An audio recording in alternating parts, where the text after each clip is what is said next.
दशरथ जी की जब मृत्यु हुई,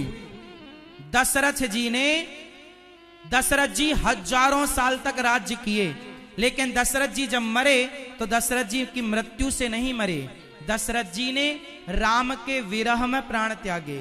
और जब दशरथ जी मरे उस समय दशरथ जी की 2000 साल उम्र बाकी थी।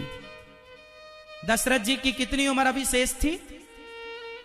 जब रावण मरा तो राम जी ने रावण को मारा तो देवता आए पुष्प बरसाने, उन देवताओं के साथ दशरथ जी भी आए थे। ये कितने लोग जानते हैं?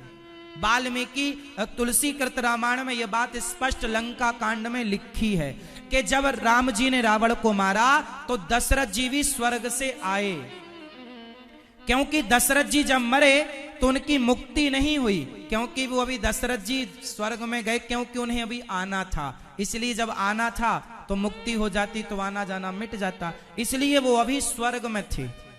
और देवताओं के संग आए, राम जी से बोले, वाह राम, तुमने एक पिता की, तुमने रघुकुल की मर्यादा का पालन किया, बेटा मैं तुम्हें कुछ देना चाहता हूं। राम जी बोले, पिताजी क्या देना है, आपने तो सब कुछ दिया है। राम से बोले दशरथ जी, राम मेरी 2000 साल आयु बाकी है, जा राम मेरी उम्र तुझे लग जाए, मेरी उम्र तुम्हें लग जाए। तब से ये कहावत चालू हो गई कि मेरी उम्र तुम्हें लग जाए।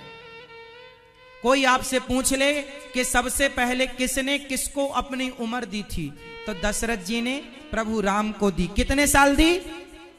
2000 साल। अब आप बताओ कि राम जी दशरथ जी की आयु में हैं 2000 साल के लिए। उस समय सीता मां के साथ रहते, पिता की आयु से राम जी अपनी पत्नी को टच करते, स्पर्श करते तो मर्यादा बिगड़ती कि नहीं? क्योंकि वो आयु किसकी थी? जोर से, दशरथ जी की।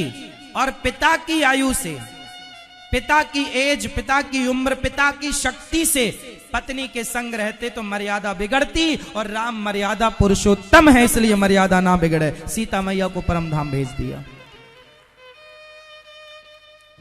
इसलिए सीता मां, अब राम जी सीता मैया के वनवास जाने में किसका दोष है?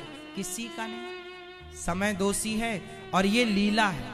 समाज को मैसेज दे रहे हैं प्रभु कि आप अपने बच्चों को संस्कारी बनाइए, और बच्चों को संस्कारी बनाने की पूरी जिम्मेदारी 90% जिम्मेदारी मां की होती है, और वो मां की जिम्मेदारी माता सीता ने निभाई है। हाँ या ना? इसलिए बेटा बिगड़ेगा तो पहली दोषी मां है, बेटी बिगड़ेगी तो पहली दोषी मां है, दूसरा दोषी बाप है। क्योंकि बच्चे मां के साथ समय ज्यादा व्यतीत करते हैं।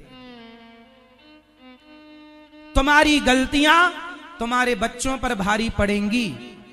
सीता मां अपने बच्चों को लेकर कितनी जिम्मेदार हैं, और आप अपने बच्चों को लेकर कितनी लापरवाह हो।